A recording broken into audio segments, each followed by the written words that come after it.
दक्षिणे लक्ष्मण यस्य वामे तु जनकात्मजा पूरतो मारुतिर्यस्य तं वंदे रघुनंदन. बंधुभगिनीनो, रामनवमी निमित्त काही चिंतन.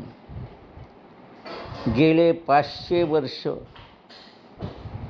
जेलमध्ये प्रभू रामचंद्र बंद होते आणि मागील 22 जानेवारी 2024 रोजी त्या ठिकाणी भव्य मंदिर बांधले गेले. आम्ही 500 वर्ष प्रभू रामचंद्रांच्या मंदिरासाठी संघर्ष केला आणि त्या संघर्षाचा परिणाम म्हणून विजय होऊन राम मंदिर बांधण्यात यश आले. आम्हाला केवळ भौतिक स्वरूपाचे राम मंदिर बांधावयाचे होते काय? निश्चितच होते, पण त्याशिवाय राम मंदिराच्या माध्यमामधून प्रभू रामचंद्रांचं चरित्र समाजासमोर गेलं पाहिजे आणि राम मंदिर ते राष्ट्र मंदिर इथपर्यंत आमची वाटचाल निर्माण झाली पाहिजे. प्रभू रामचंद्रांच्या आदर्शांच्या आधारावरच जर राष्ट्राची उभारणी केली तर खऱ्या अर्थाने राष्ट्र उभे राहील. म्हणून प्रभू रामचंद्रांचं चरित्र हे राष्ट्र उभे करण्यासाठी अत्यंत आवश्यक असलेलं चरित्र आहे आणि म्हणून त्यांच्या चरित्रातील काही प्रसंगांचा मी या ठिकाणी उहापोह करणार आहे. एकवचनी, एकपत्नी, एक बाणी हे राम आम्हाला माहीत आहेतच, पण त्याशिवाय त्यांनी जी केलेली धर्मस्थापना आहे, यदा यदा हि धर्मस्य ग्लानिर्भवति भारत अभ्युत्थानम् अधर्मस्य तदात्मानं सृजाम्यहं परित्राणाय साधूनां विनाशाय च दुष्कृतां धर्मसंस्थापनार्थाय संभवामि युगे युगे असं भगवंत गीतेमध्ये सांगतात. तोच आदर्श प्रभू रामचंद्रांनी त्यांच्याही आधी घालून दिलेला आहे. संपूर्ण भारतभर प्रभू रामचंद्रांनी धर्मस्थापना केली आहे.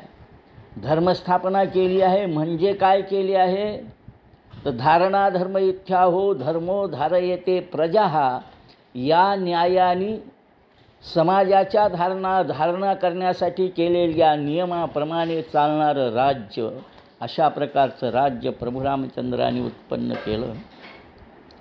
समर्थ म्हणतात, राज्य या रघुनाथाचे कई काळाशी नातुडे, अतिवृष्टी अनावृष्टी हे कदा न घडे जनी, अनेक वर्तती काया एक जीव परस्परे. आणि त्याच्याही पुढे जाऊन समर्थ त्यात वर्णन करतात, काले वर्षतु पर्जन्या पृथ्वी सस्यशालिनी. याप्रमाणे अतिवृष्टी अनावृष्टी त्या ठिकाणी कधीच होत नसते, म्हणजे समवृष्टी होत असे. आणि राज्य धनधान्याने समृद्ध, तसंच नीतिमत्तेनेही समृद्ध. संस्कृत श्लोक आहे, पण तो श्लोक न सांगता थोडक्यात अर्थ सांगतो. या राज्यामध्ये व्यभिचाराने चालणारा पुरुष नाही तर स्त्री कोठून असेल, असंही रामराज्याचं वर्णन केलेलं आहे. प्रभू रामचंद्रांचा आदर्श काय आहे बरे? 2-3 गोष्टींचा मी या ठिकाणी आपल्यासमोर उल्लेख करणार आहे. पहिला मुद्दा, राष्ट्रभूमीविषयी असलेला प्रभू रामचंद्रांचा भाव आम्ही लक्षात घेतला पाहिजे. लक्ष्मणाने जेव्हा असं म्हटलं की हे लंकेचं राज्य आपण स्वतःच्या बळावर जिंकलंय, आपण त्याच ठिकाणी राहूया, त्यावेळा प्रभू रामचंद्र लक्ष्मणाला असं म्हणतात, अपि स्वर्णमयी लंका न मे लक्ष्मण रोचते, जननी जन्मभूमीश्च स्वर्गादपि गरीयसी.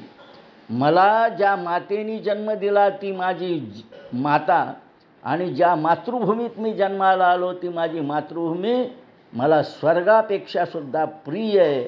हा आदर्श समाजात उत्पन्न करणं म्हणजे राष्ट्रमंदिर निर्माण करणं आहे, हे आपल्याला लक्षात येईल.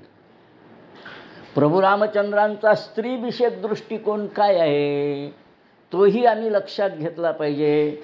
म्हणजे मग आपल्याला लक्षात येईल की त्यांच्या अंतःकरणाचा विषय समाजापर्यंत नेणं किती आवश्यक आहे. रावणाला कोणीतरी विचारलं, म्हटलं की हे रावणा, सीता एक वेळा पाहिजे म्हणतोस, मग प्रभू रामचंद्रांचा वेश घेऊनच का जात नाहीस? तू तर वेश बदलण्यात पटाईस आहेस. त्यावेळा रावण त्या गृहस्थाला म्हणतो, महामूर्खा, तशा प्रकारचा वेश मी धारण केला नाही असं समजतोस का? पण ज्यावेळा मी रामाचा वेश धारण केला त्यावेळेला मला सर्व स्त्रिया माता दिसायला लागल्या. म्हणजे मातृत्व भाव स्त्रियांच्यामध्ये पाहावा हा प्रभू रामचंद्रांचा आदर्श आहे.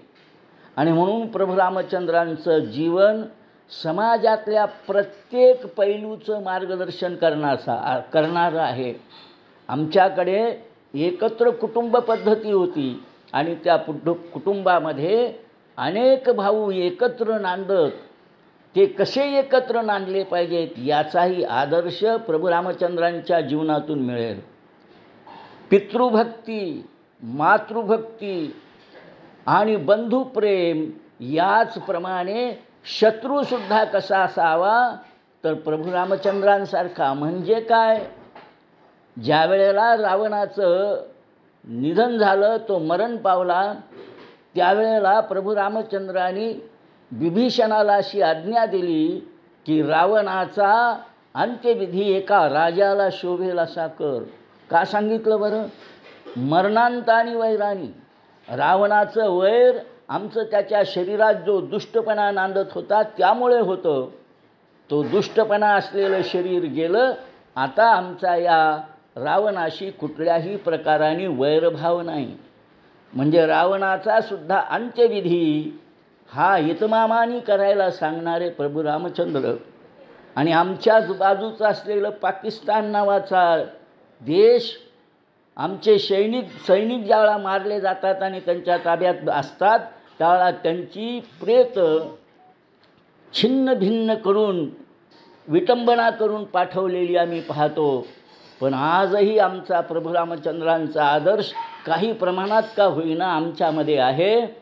आमच्याकडे ज्या वेळेला पाकिस्तानचे सैनिक मृत सापडलेले जातात त्यावेळेला आम्ही त्यांना सन्मानाने पाकिस्तानकडे पाठवतो. म्हणजे प्रभू रामचंद्रांचा आदर्श आमच्या जीवनामध्ये नसानसामध्ये आहे. तोच आदर्श समाजामध्ये उत्पन्न करणं. आणि म्हणून रामनवमीचा उत्सव साजरा करत असताना प्रभू रामचंद्रांच्या चरित्राचं चिंतन करणं. आणि अंतिम स्वरूपामध्ये जर आम्हाला लक्षात घ्यायचं झालं तर प्रभू रामचंद्रांच्याकडून कोणता आदर्श घेतला पाहिजे,